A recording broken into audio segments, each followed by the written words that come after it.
Good evening भाई लोग, good evening, नमस्कार, जय हिंद। चलो बेटा शुरू करते हैं सेशन। और आज का हमारा सेशन है नीति आयोग और प्लानिंग कमीशन। ठीक है भाई, नीति आयोग और प्लानिंग कमीशन। एक सेकंड, जरा फाइल कहां रह गई भैया, फाइल कहां रह गई।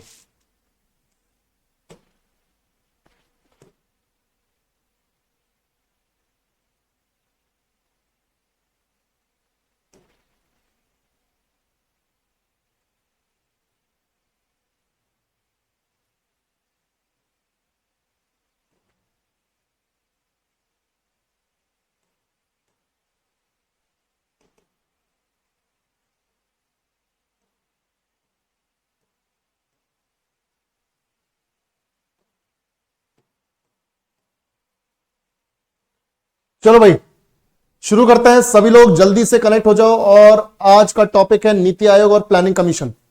ठीक है भाई, चलो सभी को गुड इवनिंग, नमस्कार, जय हिंद। चलो भैया, तो सीन कुछ ऐसा है भाई, नया देखो टॉपिक है पॉलिटी में, नीति आयोग और प्लानिंग कमीशन। बेसिकली आप सब जानते हैं, और नहीं भी जानते तो मैं आपको बता देता हूं कि इस प्लानिंग कमीशन को इस योजना आयोग को रिप्लेस किया है। इस योजना आयोग को, इस प्लानिंग कमीशन को रिप्लेस करके ही, योजना आयोग यानी प्लानिंग कमीशन को रिप्लेस करके ही आया है नीति आयोग। ठीक है भाई, प्लानिंग कमीशन को यानी योजना आयोग की जगह क्या आया है? नीति आयोग। अब ये नीति आयोग क्या है, प्लानिंग कमीशन क्या था, ये सब अभी हम जान लेते हैं और उसके बेसिस पर हम सवाल लगाएंगे। और मैं आपको बताऊं, सवाल जो है एक तो इस टॉपिक से लिमिटेड है, पर जितने भी हैं बहुत आसान है। ठीक है, जितने भी हैं बहुत आसान है। जिस लेवल का हम कंटेंट पढ़ेंगे या हमने पढ़ा है उस हिसाब से तो क्वेश्चंस जो है कुछ भी नहीं है भैया, क्वेश्चंस कुछ भी नहीं है। तो एक बार मैं आपको प्लानिंग कमीशन के बारे में एक रफ आइडिया दे दूंगा बढ़िया से, और एक बार आपको नीति आयोग समझा दूंगा, और उसके बाद जो है क्वेश्चन लगाते हैं, फटाफट हो जाएगा। ठीक है, चलो शुरू करें। तो सेशन को शुरू करने से पहले सभी लोग, वो जो बच्चे हैं हमारे, वो जो एस्पिरेंट्स हैं जिन्होंने डायरेक्टली एटीएम ज्वाइन कर लिया है, मैं फिर से बताना चाहूंगा, अगर डायरेक्टली एटीएम ज्वाइन किया है बच्चों और थ्योरी अच्छे से कवर नहीं कर रखी, तो यकीन मानो कितने क्वेश्चंस, कितना एक्सप्लेनेशन याद कर पाओगे। पर अगर एक बार थ्योरी समझ में आ गई तो फिर चाहे कितने भी क्वेश्चंस कर जाओ फर्क नहीं पड़ेगा। फिर यह है कि भाई तुम्हें फील नहीं होगा कि यार अरे यार हमने इतने क्वेश्चन किए कुछ आया नहीं, क्योंकि थ्योरी जब तुमने पढ़ी और उसके बाद जब क्वेश्चन लगाओगे तो असर तुम्हें दिखेगा। थ्योरी समझ के पढ़ के क्वेश्चंस खटाखट लगेंगे, पर क्वेश्चंस पढ़ के फिर दोबारा क्वेश्चन लगाओगे तो नहीं लगेंगे, ये गारंटीड है। तो जिन्होंने भी फाउंडेशन नहीं पढ़ा है, जिन्होंने भी थ्योरी नहीं पढ़ी है, वो हमारे साथ यहां पर जुड़कर थ्योरी पढ़ सकता है, geography, history, politics, economics, static, GK. पर अगर जिसने थ्योरी पढ़ रखी है और एटीएम ज्वाइन किया हुआ है, वो बिल्कुल सही जगह पर है। शुरू करते हैं सबसे पहले प्लानिंग कमीशन के साथ। प्लानिंग कमीशन यानी योजना आयोग।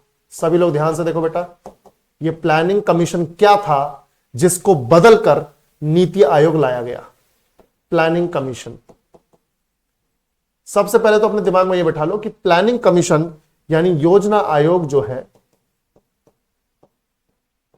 योजना आयोग जो है, ये बच्चों ध्यान से देखना, ये योजना आयोग 1950 में बना था, 1950 में बना था।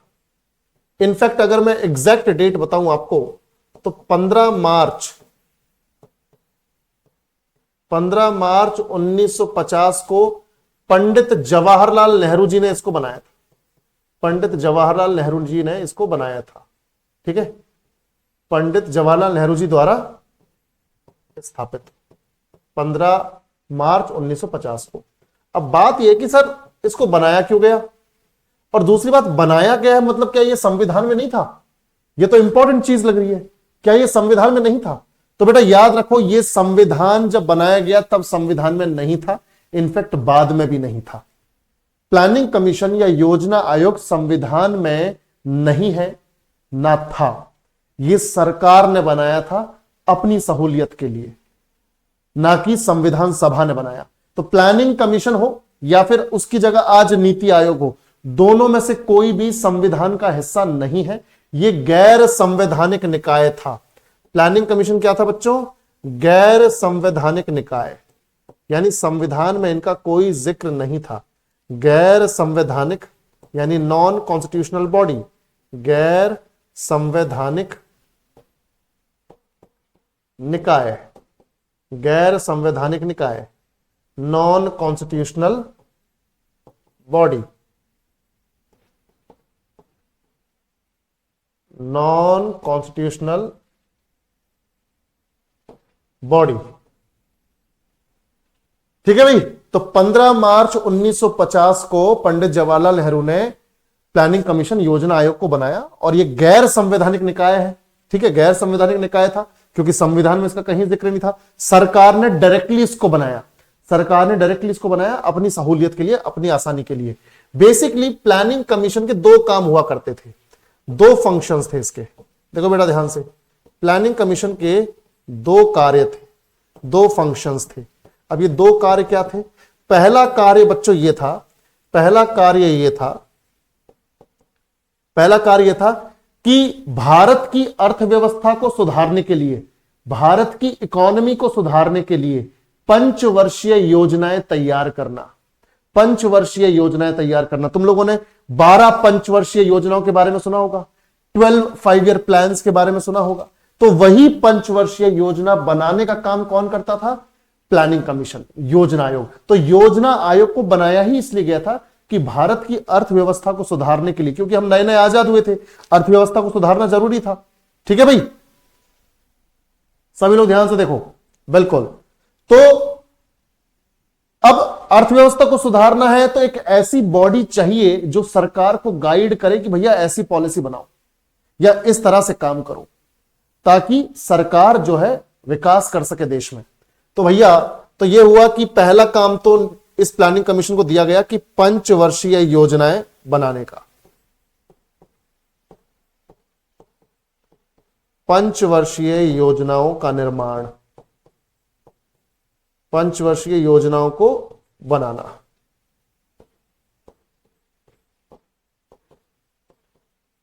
पंचवर्षीय योजनाओं को बनाना। दूसरा काम क्या है भाई? दूसरा काम यह था कि जितने भी मंत्रालय हैं, अब मोदी जी प्राइम मिनिस्टर है आज के टाइम में, उस जमाने में अपने नेहरू जी प्राइम मिनिस्टर थे। तो जब नेहरू जी प्राइम मिनिस्टर रहे शुरुआती दिनों में, देश आजाद हुआ, तो नेहरू जी ने डिसाइड किया कि प्लानिंग कमीशन ही तय करेगा कि जितने भी मंत्रालय हैं, चाहे वो शिक्षा मंत्रालय हो यानी एजुकेशन मिनिस्ट्री हो, या रेल मंत्रालय हो रेल मिनिस्ट्री हो, या होम मिनिस्ट्री हो यानी गृह मंत्रालय हो, या डिफेंस मिनिस्ट्री हो यानी रक्षा मंत्रालय, जितने भी मंत्रालय हैं, किस मंत्रालय को कितना बजट अलोकेट किया जाए, किस मंत्रालय को कितना पैसा बांटा जाए ताकि वो मंत्रालय ढंग से काम कर सके देश के लिए। तो भाई मंत्रालयों के बीच में, मिनिस्ट्रीज के बीच में कितना पैसा किस मिनिस्ट्री को मिलेगा, ये डिसाइड कौन करता था? ये डिसाइड करता था प्लानिंग कमीशन। तो मंत्रालयों के बीच में यानी मिनिस्ट्रीज के बीच में पैसों का, या बीच में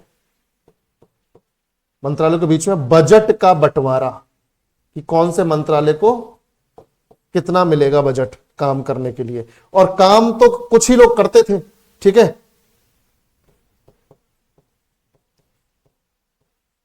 बंटवारा। तो ये दो काम थे भाई इसके। तो एक तो to form the 5 year plans, पंचवर्षीय योजनाओं को बनाना, और दूसरा allocation of budget amongst all the ministries, मंत्रालयों के बीच में बजट का बंटवारा। तो ये प्लानिंग कमीशन था। सबको इतना समझ में आया तो रिस्पॉन्ड करो, यस और नो। बेटा जल्दी बताओ, समझ में आया कि नहीं? क्लियर? जल्दी।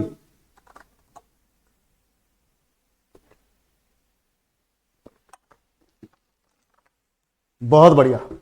अब मैं तुम्हें बताता हूं एक चीज। देखो, मैंने तुम्हें बोला कि पंचवर्षीय योजनाओं को बनाने का काम इसका था। तो भैया आज तक तुम देखोगे मैं नोट डाल के लिख रहा हूं, 12 पंचवर्षीय योजनाएं बनी थी। देखो भाई, फर्स्ट 5 ईयर प्लान, मैं शॉर्ट में लिख रहा हूं, फर्स्ट 5 ईयर प्लान 1951 से 1956 तक का बना। और जो लास्ट था, जिसे हम बोलते हैं 12वां, पहला और उसके बाद 12वां, 12th 5 ईयर प्लान ये था 2012 से 2017 तक के लिए, ठीक है। तो 12 पंचवर्षीय योजनाएं बनाई, ठीक है। और बाद में 2012 में जो बनी, जो 2017 तक चली, उसके बाद कोई पंचवर्षीय योजना नहीं बनी, क्योंकि बनाने वाली बॉडी ही नहीं रही। क्योंकि 12 से 17 तो चलो लास्ट वाली थी, तो 2017 तक चल गई। अदरवाइज आप मानो कि प्लानिंग कमीशन को रिप्लेस कर दिया था 2015 में नीति आयोग ने। प्लानिंग कमीशन की जगह 2015 में ही नीति आयोग आ गया। और जब नीति आयोग आ गया तो भाई अगली प्लानिंग तो होगी नहीं, अगला 5 ईयर प्लान तो बनेगा नहीं। तो 2012 से 2017 तक रहा 12th 5 ईयर प्लान। 2015 में नीति आयोग आ ही गया था, उसने साफ मना कर दिया था, अब कोई प्लानिंग कमीशन नहीं होगा, कोई इस तरह की प्लानिंग नहीं होगी, ठीक है। क्योंकि 5 साल, जैसे क्या होता है कि देखो 5 साल तक हमने एक सेक्टर को चुन लिया कि कृषि में काम करेंगे, 5 साल तक हमने एक सेक्टर चुन लिया कि अपना इंडस्ट्रीज में काम करेंगे, 5 साल तक एक सेक्टर चुन लिया कि भाई हम सर्विस सेक्टर में, सेवा क्षेत्र में काम करेंगे। पर 5 साल लंबा टाइम होता है यार। 5 साल आपने एकदम से किसी एक क्षेत्र को दे दिए, बाकी क्षेत्र तो पिछड़ गए ना, फिर देश कैसे एक तरीके से इंप्रूव करेगा? सभी सेक्टर्स को साथ में लेकर चलना पड़ेगा, ठीक है। तो इसीलिए पंचवर्षीय योजनाएं खत्म कर दी। तो याद रखना, पहली पंचवर्षीय योजना और लास्ट 12th 5 ईयर प्लान, ठीक है भाई। चलो अब बात यह है कि सर प्लानिंग कमीशन का हेड कौन होता था? प्लानिंग कमीशन का हेड होता था प्राइम मिनिस्टर। प्लानिंग कमीशन का हेड कौन होता था बच्चों? Prime minister. जो भी देश का प्रधानमंत्री बनता था 2015 तक, 2015 में बना नीति आयोग, तो 2015 तक प्लानिंग कमीशन था। तो 2015 तक ऐसा था, जो भी देश का प्राइम मिनिस्टर होगा, जो भी हमारे देश का प्रधानमंत्री होगा, वो ऑटोमेटिकली प्लानिंग कमीशन का हेड बन जाएगा। वो ऑटोमेटिकली प्लानिंग कमीशन का हेड बन जाएगा। अच्छा, हेड तो होता ही था, या ये कहो कि चेयरमैन तो होता ही था, प्लानिंग कमीशन का चेयरमैन तो होता ही था, अध्यक्ष तो होता ही था। चेयरमैन का मतलब है अध्यक्ष। एक डेप्यूटी चेयरमैन भी होता था, एक डेप्यूटी चेयरमैन भी होता था, यानी उपाध्यक्ष, अध्यक्ष और ये उपाध्यक्ष। तो डेप्यूटी चेयरमैन भी होता था, उपाध्यक्ष। अच्छा, ये उपाध्यक्ष को बनाते थे, अपॉइंट करते थे प्रधानमंत्री ही। प्रधानमंत्री ही डिसाइड करते थे कि कौन उनका डेप्यूटी बनेगा। चेयरमैन ही डिसाइड करता था कि कौन डेप्यूटी चेयरमैन बनेगा। तो जो पहले चेयरमैन थे, तुम सब जानते हो पहले चेयरमैन कौन बने होंगे बताओ? प्लानिंग कमीशन के पहले चेयरमैन तो 1950 में बनाए। 1950 में कौन थे देश के प्रधानमंत्री? वही पहले चेयरमैन भी होंगे। सभी लोग जल्दी से बताएंगे। हरेंद्र अभी बताया बेटा, 2015 तक है ये। 1950 से 1950 में बना, 2015 तक रहा ये, ठीक है। चलो भाई,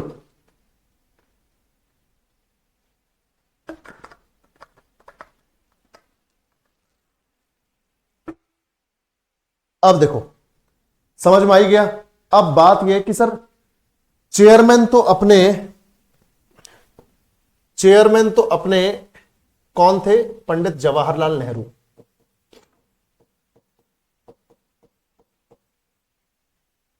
पंडित जवाहरलाल नेहरू। अब डेप्यूटी चेयरमैन कौन थे? डेप्यूटी चेयरमैन कौन थे? अब हमें यह तो पता चल गया प्लानिंग कमीशन कब से कब तक था। ये देखो, पंडित जवाहरलाल नेहरू हमारे पहले अध्यक्ष थे और डेप्यूटी चेयरमैन थे गुलजारी लाल नंदा। गुलजारी लाल नंदा बच्चों, कौन थे? गुलजारी लाल नंदा। गुलजारी लाल नंदा, ठीक है। और मैं आपको बताऊं, गुलजारी लाल नंदा जो है, ये हमारे एक्टिंग प्राइम मिनिस्टर भी रहे हैं, कार्यवाहक प्रधानमंत्री भी रहे। जब मैं आपको बताऊं, देखो ये सीन कैसा था कि 1964 तक तो पंडित जवाहरलाल नेहरू थे प्रधानमंत्री, फिर उनकी डेथ हो गई। फिर 1964 में बने, 1964 से 1966 तक बने लाल बहादुर शास्त्री। लाल बहादुर शास्त्री जो हैं, वो हमारे देश के प्रधानमंत्री बने। लाल बहादुर शास्त्री। और उसके बाद 1966 में जब अचानक से लाल बहादुर शास्त्री की मृत्यु हो गई, तो 11 जनवरी, ध्यान से देखो बेटा, 11 जनवरी से लेकर 26 जनवरी तक, 11 जनवरी से लेकर 26 जनवरी तक 1966 में, मतलब कुछ ही दिनों के लिए, लगभग 15 दिन के लिए बने हमारे कार्यवाहक prime minister, acting prime minister Gulzari Lal Nanda. भले ही 15 दिन के लिए रहे पर प्राइम मिनिस्टर तो रह ही गए, गुलजारी लाल नंदा। तो 11 जनवरी से लेके 26 जनवरी 1966 तक, ठीक है। और उसके बाद फिर इंदिरा गांधी जी बन गई। इतना समझ में आया? तो गुलजारी लाल नंदा, और याद रखना गुलजारी लाल नंदा को 1997 में भारत रत्न से नवाजा गया। 1997 में इनको भारत रत्न दिया गया, भारत रत्न दिया गया, ठीक है। 1997 में भारत रत्न। तो अब मुझे बताओ, प्लानिंग कमीशन का एक एक चीज जो अभी हमने पढ़ा है वो सबको समझ में आ गया? अब क्योंकि क्वेश्चन लगाते हैं, ठीक है। क्लास अटक रही है, क्या बात कर रहे हो? बाकी सबकी क्लास ठीक है भाई? क्लास अटक तो नहीं रही?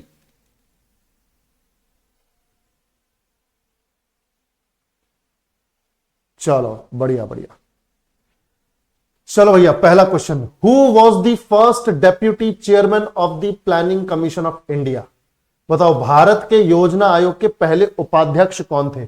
अध्यक्ष तो सब जानते हो, पंडित जवाहरलाल नेहरू थे, क्योंकि वही प्रधानमंत्री भी थे। पर प्लानिंग कमीशन के उपाध्यक्ष कौन थे? सभी लोग जल्दी बताएंगे। शाबाश, गुलजारी लाल नंदा, गुलजारी लाल नंदा। और मैंने जैसे अभी आपको बताया कि गुलजारी लाल नंदा हमारे एक्टिंग पीएम रह चुके थे, है ना। एक्टिंग पीएम यानी कार्यवाहक प्रधानमंत्री 11 जनवरी से लेकर 26 जनवरी 1966 में, ठीक है। और उसके बाद मैंने तुम्हें बताया कि 1997 में इनको भारत रत्न से भी सम्मानित किया गया था, भारत रत्न से सम्मानित। और जो ये जो रहे प्लानिंग कमीशन के उपाध्यक्ष, तो उपाध्यक्ष के पद पर ये रहे 10 साल लगभग। उपाध्यक्ष के पद पर रहे ये 1953 से 1963 तक, 1953 से 1963 तक। समझ में आया बच्चों? तो ये याद रखना, गुलजारी लाल नंदा। चलो next, who among the following was the chairman of planning commission when the first 5-year plan was started? प्रथम पंचवर्षीय योजना शुरू होने पर, क्योंकि देखो प्रथम पंचवर्षीय योजना जैसे मैंने आपको बताया कि ये 1951 में शुरू हुई थी और 56 तक के लिए बनी थी, 56 तक के लिए बनी थी। तो उस टाइम पर जब पहली पंचवर्षीय योजना शुरू हुई, उस टाइम पर योजना आयोग का अध्यक्ष कौन था? बताओ सभी लोग, जल्दी से बताओ। सभी लोग बताएंगे भाई? बहुत बढ़िया, पंडित जवाहरलाल नेहरू। देख रहे हो किस तरह की लैंग्वेज पकड़ के आपसे सवाल पूछा जा रहा है? यानी पहला अध्यक्ष पूछा जा रहा है किस तरह की लैंग्वेज यूज करके, कि प्रथम पंचवर्षीय योजना जब शुरू हुई उस वक्त कौन था अध्यक्ष, ठीक है। चलो आगे बढ़ते हैं। Which institute did NITI Aayog replace? NITI Aayog ने किस संस्थान का स्थान लिया? तुम सब जानते हो किस संस्थान को, किस आयोग को, किस कमीशन को बदला है नीति आयोग ने? जल्दी बताओ।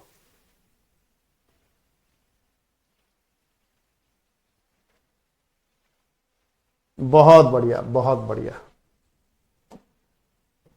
तो किसको बदला है? किसको बदला है? योजना आयोग को, प्लानिंग कमीशन को। और तुम सब जानते हो कि प्लानिंग कमीशन को 15 मार्च, मैं फिर से इसलिए लिखवा रहा हूं ताकि याद हो जाए, 15 मार्च 1950 को पंडित नेहरू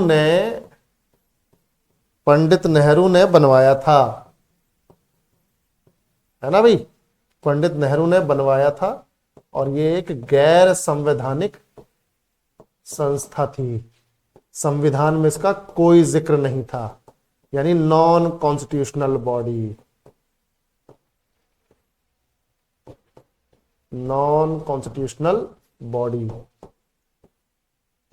और इसका काम तुम्हें मालूम है कि पंचवर्षीय योजनाएं बनाना और मंत्रालयों के बीच में बजट को अलोकेट करना, बजट को बांटना। बाकी तुम सब जानते हो कि नीति आयोग क्या है। नीति आयोग क्या है मैं आपको बताता हूं, देखो ध्यान से, यहां पे कवर करते हैं नीति आयोग को अलग से। नीति आयोग इसका फुल फॉर्म बहुत जरूरी है बच्चों, नीति आयोग। तो पहले तो अपने दिमाग में बिठा लो कि इसने रिप्लेस किया है, नीति आयोग ने रिप्लेस किया है प्लानिंग कमीशन को, रिप्लेस किया है योजना आयोग को, प्लानिंग कमीशन को। प्लानिंग कमीशन को हटाकर योजना आयोग बनाया गया, प्लानिंग कमीशन को हटाकर योजना आयोग बनाया गया। और यह नीति आयोग बनाया कब गया? नीति आयोग 1 जनवरी 2015 को बनाया गया, 1 जनवरी 2015 को बनाया गया। ठीक है, और याद रखना बच्चों, नीति आयोग का फुल फॉर्म, नीति आयोग का फुल फॉर्म बहुत जरूरी है, कंफ्यूज करते हैं आपको। ये फुल फॉर्म है नेशनल इंस्टीट्यूशन, एन से नेशनल, आई से इंस्टीट्यूशन, इंस्टीट्यूट नहीं, इंस्टीट्यूशन। इंस्टीट्यूट भी सही है, पर यहां पे नहीं लिखा है तो मतलब नहीं करना है आपको। तो national institution for transforming India, for transforming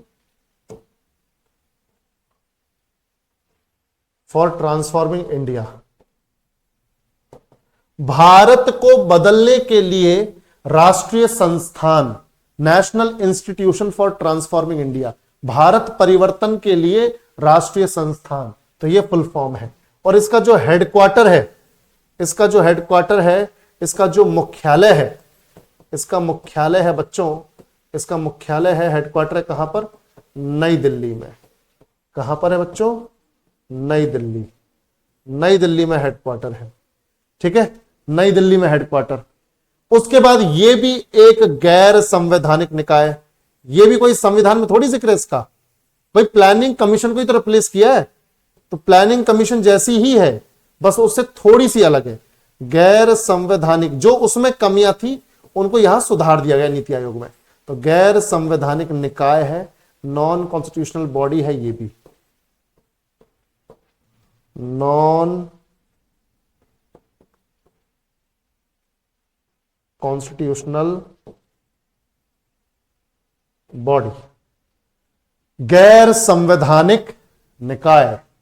ठीक है, गैर संवैधानिक निकाय, समझ में आया बच्चों? गैर संवैधानिक निकाय, नॉन कॉन्स्टिट्यूशनल बॉडी। तो नीति आयोग रिप्लेस किया है प्लानिंग कमीशन को। ठीक है भाई, नीति आयोग ने रिप्लेस किया है प्लानिंग कमीशन को 1 जनवरी 2015 को। फुल फॉर्म है national institution for transforming India, Bharat परिवर्तन हेतु राष्ट्रीय संस्थान, हेडक्वार्टर है नई दिल्ली में, गैर संवैधानिक निकाय है। और इसका फंक्शन क्या है या इसका उद्देश्य क्या है, इसका कार्य क्या है, उसके बाद सवाल लगाएंगे खटाखट एकदम। देखो, फंक्शन या कार्य क्या है, फंक्शन या कार्य क्या है इसका? फंक्शन बच्चों यह है कि केंद्र सरकार और राज्य सरकारों को, भाई हमारी सेंट्रल गवर्नमेंट, केंद्र सरकार यानी सेंट्रल गवर्नमेंट और राज्य सरकारों को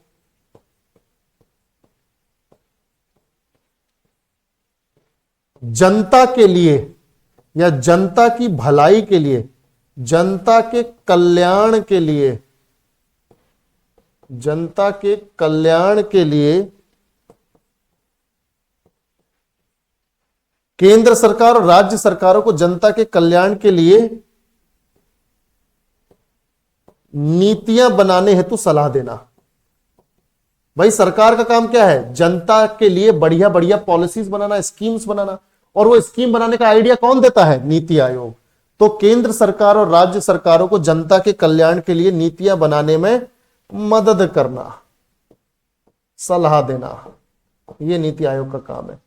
यानी अगर केंद्र सरकार को कोई नीति लेके आनी, कोई पॉलिसी लेके आनी जनता की भलाई के लिए, तो उस पर खूब मंथन होगा, सोच विचार होगा, और नीति आयोग जिस तरह से गाइड करेगा सरकार को, उस हिसाब से सरकार जो है फिर उसको इंप्लीमेंट करती है, लागू करती है। समझ में आया कि नहीं? बिल्कुल, ये एडवाइस करता है सरकारों को कि कैसी नीतियां बनानी है जनता के लिए। ठीक है भाई, ये नीति आयोग के बारे में पॉइंट्स हो गए। चलो अब फटाफट से क्वेश्चन लगाते हैं। तो ये दो तो अपने हो गए थे, तीन हो गए थे in fact. Who was the first chairman of NITI आयोग? अब तुम सब जानते हो कि नीति आयोग की स्थापना 1 जनवरी 2015 को हुई थी।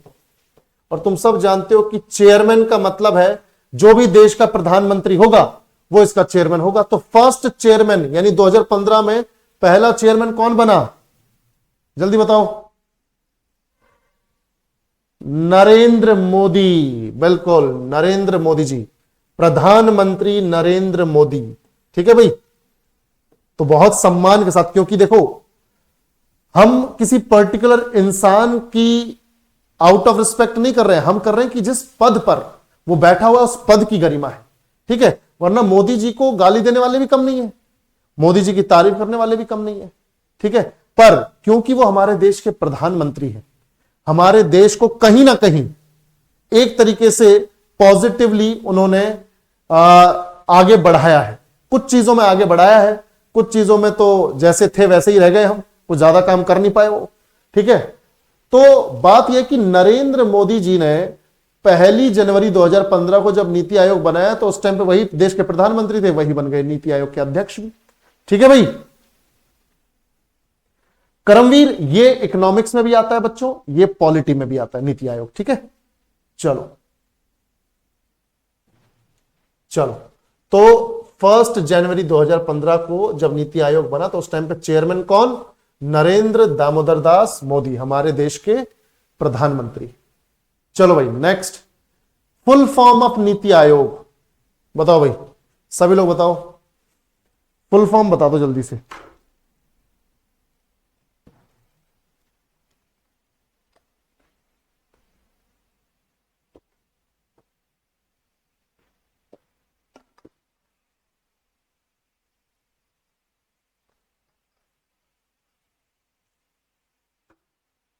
हाँ भाई, national institution for transforming India.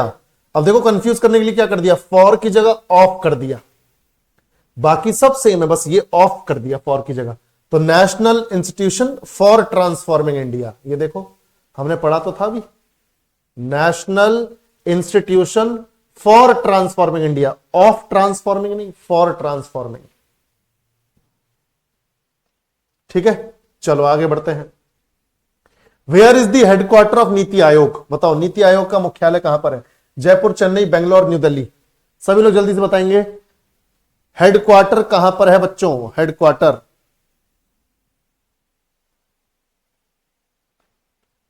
नई दिल्ली, बहुत बढ़िया। तो न्यू दिल्ली, न्यू दिल्ली में हेडक्वार्टर है। Who is the chairman of NITI आयोग? अब ये करंट का पूछ रहे हैं आपसे, पहला भी पूछा आपसे, अब बताओ करंट में कौन है नीति आयोग के अध्यक्ष? Who is the chairman of the NITI Aayog? पहले तो हमें पता चल गया मोदी जी, अभी कौन है? अभी कौन है? मोदी जी ही है, यानी जो भी देश का प्राइम मिनिस्टर है वही नीति आयोग का चेयरमैन है। ठीक है, When was the Planning Commission of India dissolved by the Union Government of India? Bharat के योजना आयोग को भारत की केंद्र सरकार द्वारा कब भंग कर दिया गया था, कब खत्म कर दिया गया था? अभी मैंने बताया, तुम लोगों को बताओ किस ईयर में भंग कर दिया गया था प्लानिंग कमीशन को? किस ईयर में भंग कर दिया गया था? 2015 में। और 2015 में ही तो 1 जनवरी 2015 को क्या आ गया था?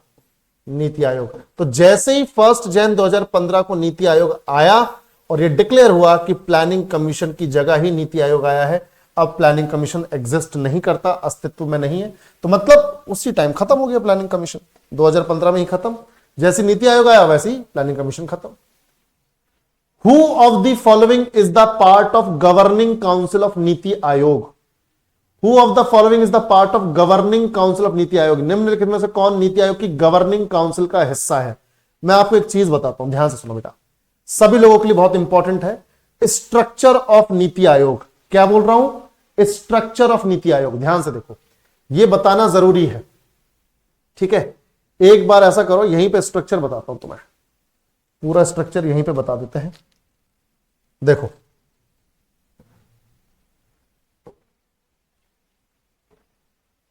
संरचना, स्ट्रक्चर का मतलब है संरचना, स्ट्रक्चर ऑफ नीति आयोग। ऐसे डिटेल में कोई नहीं बताने वाला, वो भी जब क्वेश्चन की प्रैक्टिस करवा रहे हो तब, ठीक है। तो इसीलिए ध्यान से देखो, इस कंटेंट की वैल्यू समझो। इतना डिटेल में क्वेश्चन की प्रैक्टिस में कोई नहीं करवाता, सब 2-3 पॉइंट्स बताएंगे ऊपर ऊपर, हाँ चलो नेक्स्ट क्वेश्चन, हाँ चलो नेक्स्ट क्वेश्चन, हाँ नेक्स्ट क्वेश्चन, 1 घंटे में 200 क्वेश्चन हो गए ये लो। तो ये तो साला तुम कैसे खुद से भी पढ़ सकते थे, उसने क्या करवाया है, ठीक है। देखो भाई, तो स्ट्रक्चर ऑफ नीति आयोग, नीति आयोग की संरचना। अब संरचना में मतलब कि कौन कौन इस नीति आयोग का सदस्य है, किस पद पर बैठा हुआ है, ठीक है भाई, ध्यान से देखो बेटा। अब सबसे पहले तो ये दिखाओ अपने दिमाग में, ये देखो कि नीति आयोग के जो चेयरमैन है, नीति आयोग के जो चेयरमैन हैं, जो अध्यक्ष हैं,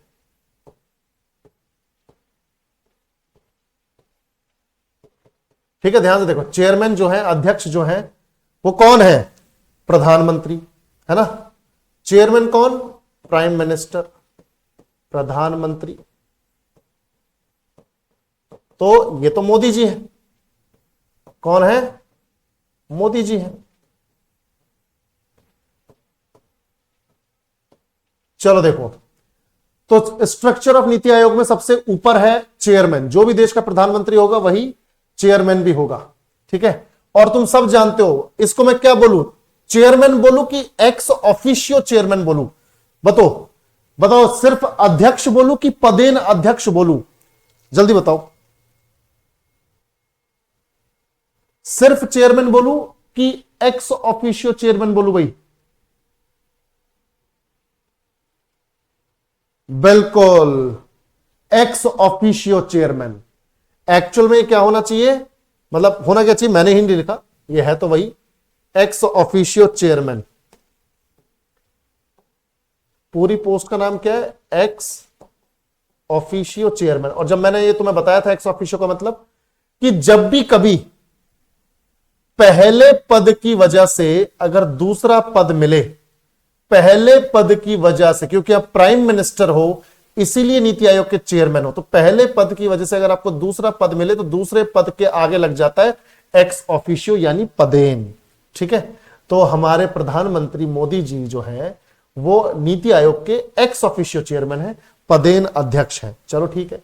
अब एक्स ऑफिशियो चेयरमैन के बाद है वाइस चेयरमैन या डेप्यूटी चेयरमैन, ठीक है भाई, ध्यान से देखो, चेयरमैन के नीचे कौन होता है, वाइस चेयरमैन या डेप्यूटी चेयरमैन। अब वाइस चेयरमैन यानी उपाध्यक्ष, वाइस चेयरमैन यानी उपाध्यक्ष। अच्छा, पहले तो मैं आप सबको बता दूं, उपाध्यक्ष की जो नियुक्ति है, ठीक है, उपाध्यक्ष की जो नियुक्ति है या अपॉइंटमेंट है वो प्रधानमंत्री ही करते हैं, प्रधानमंत्री ही डिसाइड करते हैं। नीति आयोग का चेयरमैन ही डिसाइड करता है कि उनका डेप्यूटी कौन होगा, उनके नीचे कौन होगा। तो वाइस चेयरमैन को भी किसने चुना है, मतलब किसने अपॉइंट किया, किसने नियुक्त किया है, प्रधानमंत्री ने। तो वाइस चेयरमैन उपाध्यक्ष, याद रखना, मैं यहां पे ब्रैकेट में लिख देता हूं, ब्रैकेट में लिख देता हूं कि प्रधानमंत्री द्वारा नामित, प्रधानमंत्री द्वारा नामित या प्रधानमंत्री द्वारा नामित ही ठीक है, प्रधानमंत्री द्वारा नामित, ठीक है। वाइस चेयरमैन कौन है वैसे, वाइस चेयरमैन है सुमन बेरी, ठीक है, सुमन बेरी, सुमन बेरी। और सुमन नाम पे मत जाना, लेडी नहीं लेडा है, ठीक है, सुमन बेरी क्या है, लेडा है। तो सुमन बेरी ने 28 साल तक, वैसे ये क्या है, अर्थशास्त्री है, इकोनॉमिस्ट है, 28 साल तक वर्ल्ड बैंक के साथ काम किया है, विश्व बैंक के साथ काम किया है इन्होंने, ठीक है। सुमन बेरी अर्थशास्त्री हैं, क्लियर है भाई, बिल्कुल। अब सुमन बेरी के बाद, अब देखो चेयरमैन हो गया, वाइस चेयरमैन हो गया, अब होगा CEO, chief executive officer, chief executive officer, CEO, chief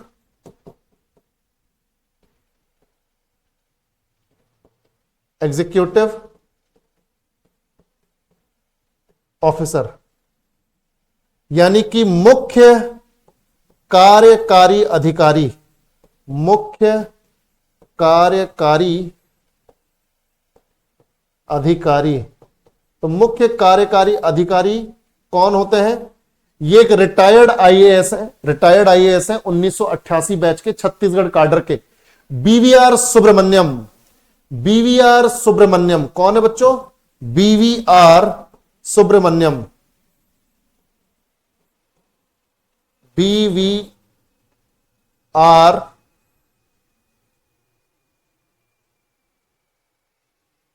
अरे ससुरा चील गाड़ी जा रही है, अरे चील गाड़ी नहीं, हेलीकॉप्टर है, देखो इधर पे, बीवीआर सुब्रमण्यम।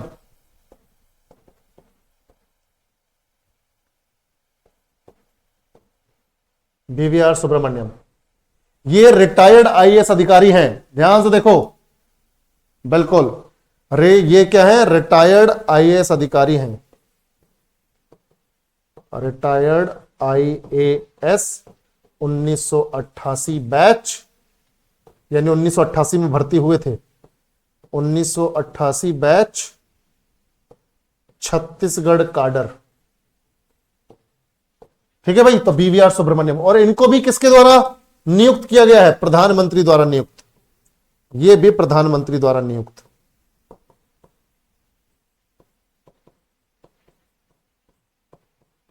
ये भी प्रधानमंत्री द्वारा नियुक्त।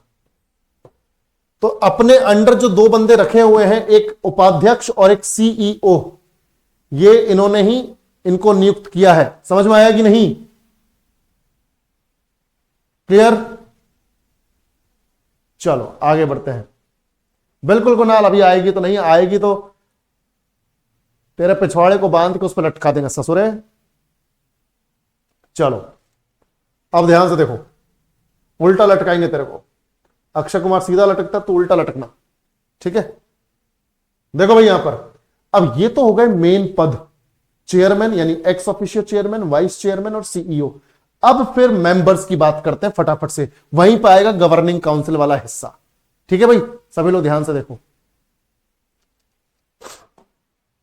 तो पहले तो है अपने पास full time members. NITI Aayog में 4 लोग ऐसे हैं जो फुल टाइम मेंबर्स हैं।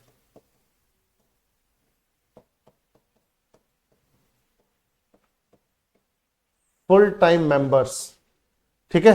तो फुल टाइम मेंबर्स में एक तो है अपने पास डीआरडीओ के चीफ, डीआरडीओ के एक्स चीफ, यानी डिफेंस रिसर्च डेवलपमेंट ऑर्गेनाइजेशन के चीफ, पुराने चीफ हैं। उनका नाम है वीके सारस्वत। मैं नाम तुम्हें नहीं बताऊंगा क्योंकि नाम जो है चेंज होते रहते हैं। तो फुल टाइम मेंबर फिलहाल कौन है? डीआरडीओ के एक्स चीफ है, यानी एक साइंटिस्ट है। दूसरे एक डॉक्टर है, उनका नाम है वीके पॉल। ठीक है, यहां पे डीआरडीओ के एक्स चीफ है वीके सारस्वत, डॉक्टर है वीके पॉल। तो यहां पे लिख देते हैं हम एक पब्लिक हेल्थ एक्सपर्ट। एक मेंबर कौन है बच्चों? पब्लिक हेल्थ एक्सपर्ट, यानी एक डॉक्टर है। पब्लिक हेल्थ एक्सपर्ट का मतलब क्या है? डॉक्टर। तीसरे नंबर पे एक कृषि संबंधी एक्सपर्ट है, एग्रीकल्चरल एक्सपर्ट या एग्रीकल्चर एक्सपर्ट। रमेश चंद नाम है उनका, एग्रीकल्चर एक्सपर्ट, कृषि विशेषज्ञ है, एग्रीकल्चर एक्सपर्ट है। ठीक है, उनका नाम क्या है? रमेश चंद। मैं सारे नाम बता रहा हूं पर तुम्हें याद रखने की जरूरत नहीं। डीआरडीओ के ex chief V K Saraswat, Vijay Kumar Saraswat. Public health expert V K Paul, Vinod Kumar Paul. Agriculture expert यह है अपने रमेश चंद। और चौथे एक इकोनॉमिस्ट है, अर्थशास्त्री है, अरविंद वर्मानी। अरविंद वर्मानी, नाम तो लिखना ही नहीं है, इकोनॉमिस्ट लिखता है, इकोनॉमिस्ट, अर्थशास्त्री। तो ये 4 फुल टाइम मेंबर्स हैं। डीआरडीओ के एक्स चीफ एक साइंटिस्ट, यहां पे पब्लिक हेल्थ एक्सपर्ट एक डॉक्टर, यहां पे एग्रीकल्चर एक्सपर्ट यानी कृषि विशेषज्ञ, और इकोनॉमिस्ट यानी अर्थशास्त्री। तो ये फुल टाइम मेंबर्स। अब बात करते हैं कि सर यहां पे कोई एक्स ऑफिशियो मेंबर्स भी है क्या? Ex officio members, ex officio chairman तो हमें समझ में आ गया सर। एक्स ऑफिशियो मेंबर्स यानी कि कुछ ऐसे लोग होंगे, ध्यान सुनो, कुछ ऐसे मेंबर्स होंगे जिनके पास ऑलरेडी कोई पद है, तभी तो उनमें एक्स ऑफिशियो लग रहा है, उन मेंबर्स के नाम के आगे एक्स ऑफिशियो, क्योंकि उनके पास ऑलरेडी कोई पद है तभी। अब देखो कौन है वो, मैं आपको बताता हूं, ध्यान से देखो। एक तो होम मिनिस्टर है, होम मिनिस्टर यानी 4 कैबिनेट मंत्री है यहां पर, हमारे 4 कैबिनेट मंत्री यानी बड़े बड़े मंत्रालय संभालने वाले। तो एक तो होम मिनिस्टर है मोटा भाई अमित शाह जी, दूसरे हैं defence minister Rajnath Singh, defence minister Rajnath Singh, तीसरी है निर्मला सीतारमन जी यानी फाइनेंस मिनिस्टर, फाइनेंस मिनिस्टर, और एक है मध्य प्रदेश में जिन्हें मामा कहा जाता था, एग्रीकल्चर मिनिस्टर शिवराज सिंह चौहान, पहले मुख्यमंत्री रहे मध्य प्रदेश के काफी लंबे टाइम तक, अब ये कृषि मंत्री हैं शिवराज सिंह चौहान। नाम क्यों लिख रहे हैं भाई, हम नाम नहीं लिखना, एग्रीकल्चर मिनिस्टर, एग्रीकल्चर मिनिस्टर। तो 4 कैबिनेट मिनिस्टर्स यहां पर हैं, कौन कौन से? Home minister, defence minister, finance minister, agriculture minister. तो ये क्योंकि ऑलरेडी इन मंत्रालयों को संभाल रहे हैं, ये ऑलरेडी मंत्री हैं, तो मेंबर्स के आगे क्या लग गया? एक्स ऑफिशियो मेंबर्स, यानी ऐसे सदस्य जिनके पास ऑलरेडी पोस्ट हैं। कौन सी पोस्ट है मिनिस्टर्स की? Home minister, defence minister, finance minister, agriculture minister. समझ में आया कि नहीं? क्लियर? चलो अब बात करते हैं हमारे सवाल में जो पूछा गया गवर्निंग काउंसिल। तो एक तो चेयरमैन होते हैं, एक वाइस चेयरमैन होते हैं, एक सीईओ होते हैं, एक फुल टाइम मेंबर्स होते हैं, एक्स ऑफिशियो मेंबर्स होते हैं, यानी पदेन सदस्य होते हैं। अब है गवर्निंग काउंसिल, तीसरे नंबर पे बच्चों क्या है? Governing council. अब गवर्निंग काउंसिल में कौन है, ध्यान से देखो। गवर्निंग काउंसिल में कौन कौन है? तो गवर्निंग काउंसिल में देखो भाई 28 राज्य हैं हमारे देश में, तो 28 राज्यों के मुख्यमंत्रियों को शामिल किया गया है। गवर्निंग काउंसिल में 28 राज्यों के सीएम्स हैं, चीफ मिनिस्टर्स हैं, और 8 यूटीज में से 3 यूटीज के सीएम्स हैं। अब तुम बोलोगे सर ऐसी कौन सी 3 यूटीज है जहां पर मुख्यमंत्री है? तो एक तो पुडुचेरी है, एक दिल्ली है, और एक अब बन गई है जम्मू एंड कश्मीर। उसमें मुख्यमंत्री कौन है? उमर अब्दुल्ला बने ना भी। क्लियर है भाई? बिल्कुल। तो गवर्निंग काउंसिल में हमने देखा कि 28 राज्यों के सीएम और 3 केंद्र शासित प्रदेशों के सीएम। फिर सर बाकी जो 5 केंद्र शासित प्रदेश रह गए उनका क्या? तो उन 5 यूटीज के हैं लेफ्टिनेंट गवर्नर्स, उपराज्यपाल, लेफ्टिनेंट गवर्नर्स। तो गवर्नर देखो, गवर्निंग काउंसिल में दिल्ली के लेफ्टिनेंट गवर्नर, पुडुचेरी के लेफ्टिनेंट गवर्नर और जम्मू एंड कश्मीर के लेफ्टिनेंट गवर्नर को शामिल नहीं किया गया क्योंकि उनके सीएम शामिल हैं, और बाकी जो 5 बच गई उनके लेफ्टिनेंट गवर्नर्स को शामिल किया गया है। तो यह है गवर्निंग काउंसिल। ये क्या है बच्चों? Governing council. तो गवर्निंग काउंसिल में कौन है? 28 राज्यों के सीएम, 3 केंद्र शासित प्रदेशों के सीएम और 5 यूटीज यानी 5 केंद्र शासित प्रदेशों के लेफ्टिनेंट गवर्नर्स। चलो सवाल पे चलते हैं। सवाल था अपना ये, अब बताओ जल्दी। All chief ministers of states, chief ministers of Delhi and Puducherry, lieutenant governor of Andaman and Nicobar island, all of the above. जल्दी बताओ, जल्दी बताओ, सोच समझ के जवाब दो भाई। हां, सोच समझ के जवाब दो। बताओ 28 राज्यों के चीफ मिनिस्टर्स हैं कि नहीं? तो हैं, तो मतलब ये तो सही है, ये बात तो सही है। चीफ मिनिस्टर्स ऑफ दिल्ली और पुडुचेरी हैं कि नहीं? बिल्कुल सही बात है, ये भी दोनों है। Lieutenant governors of Andaman and Nicobar island है कि नहीं, ये भी सही है, यानी तीनों ही सही है, मतलब all of the above. Answer क्या हुआ, डी। आंसर क्या हुआ, डी। चलो next and last question, which of the following is not matched correctly about NITI Aayog. NITI Aayog का हेड ऑफिस दिल्ली, सही मैच कर गया। नरेंद्र मोदी चेयरमैन है, सही मैच कर गया। पेरेंट एजेंसी भारत सरकार, भाई ऑब्वियस बात है, भारत सरकार ने बनाया है इसको, भारत सरकार ही पेरेंट एजेंसी है, मूल एजेंसी है। NITI Aayog replace national development council, नहीं, नीति आयोग ने रिप्लेस किया है किसको, प्लानिंग कमीशन को। तो डी जो है ये गलत है। और आपसे पूछा नॉट मैच्ड करेक्टली, तो डी वाला सही से मैच नहीं हो रखा, डी वाला सही से मैच नहीं हो रखा, तो आंसर हो जाएगा डी। ठीक है भाई, आंसर हो गया डी।